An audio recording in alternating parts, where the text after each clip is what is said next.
Bună ziua, pentru început o să îl rog pe colegul meu să-mi zică care sunt cărțile lui preferate. Rombul.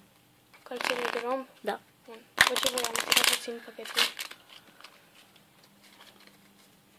o să scot toate cărțile din romb.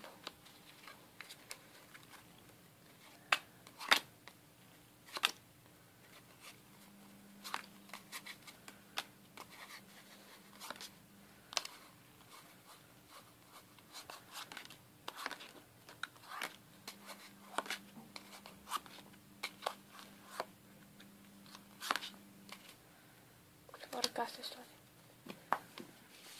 Bun. Acum vezi, sunt doar cărți simple. Da. O să fac așa.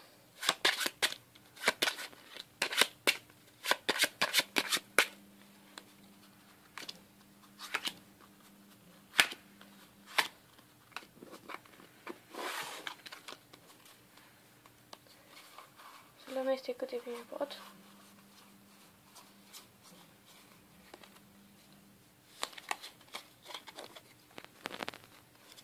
Așa. Fac așa.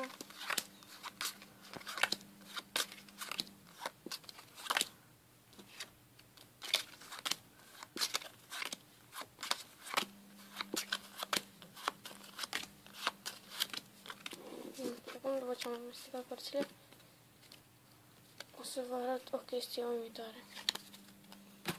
Toate cărțile s-au Tâmpenia. Ce dracu vrea asta să facă? Ce dracu vrea asta să facă?